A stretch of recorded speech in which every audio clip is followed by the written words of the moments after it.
Məchul növ.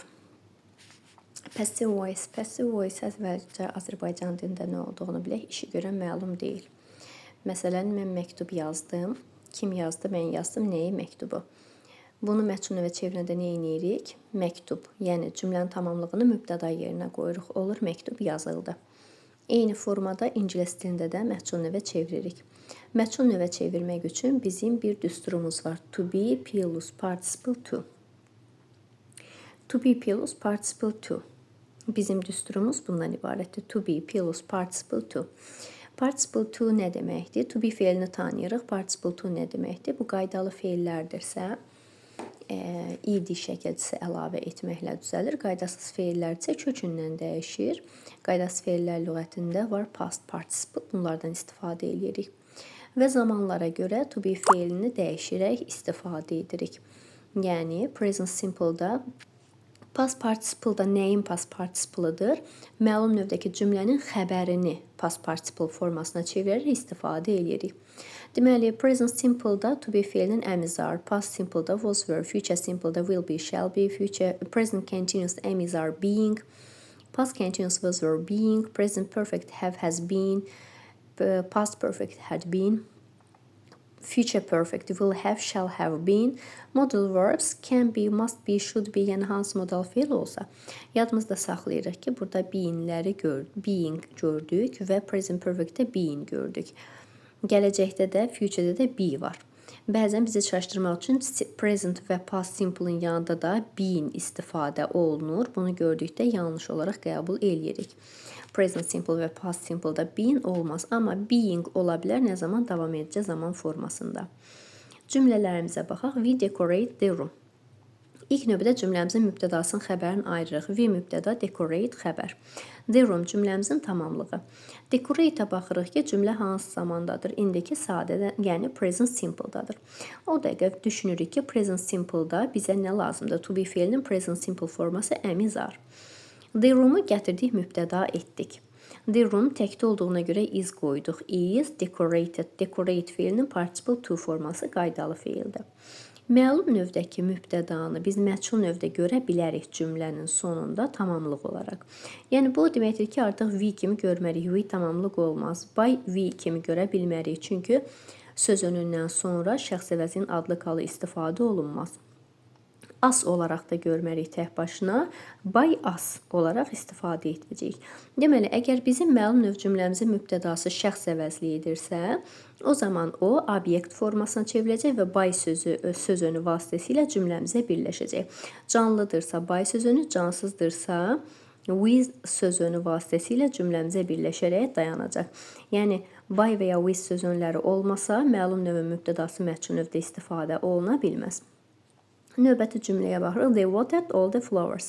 They mübtədamız, watered xəbərimiz. All the flowers tamamlığımız. Watered-i görən kimi bildik ki, cümlə keçmiş sadə zamandadır. O dəqiqə düşünürük ki, bizə was were lazımdır. All the flowers oldu. Məlum növ cümləmizdə mübtəda. All the flowers were watered. Yenə də they deyə bilmərik, by they deyə bilmərik. Çünki bizə artıq tamamlıq kimi istifadə oluna biləcək dedik. Məlum növün mübtədası məchul növdə tamamlıq ola biləcək. They isə cümlədə tamamlıq ola bilməz. Them-i tək başına istifadə etmirik. By them doğru variant oldu. Ali has painted the walls. Baxırıq ki, Ali cümləmizin mübtədası has painted xəbəri. The walls, bu da cümləmizin tamamlığı. Has painted görən kimi düşünürük ki, have been, has been olaraq dəyişməlidir. Əlini cümlədən çıxartdıq. The walls-u gətirdik burada, mübtəda etdik. Cümləmizin tamamlığı mübtəda oldu. Walls cəmdə olduğuna görə qoyduq have been painted by Əli. Əlin olduğu kimi by sözünü ilə cümləyə birləşdirdik. Helen should put her books on the shelf. Burada diqqət eləyirik nəyə? Helen should put her books. Her book. Kimin kitabı? Helen'in kitabından söhbət gedir. Bunu Helen's book olaraq da fikirləşə bilərsiniz.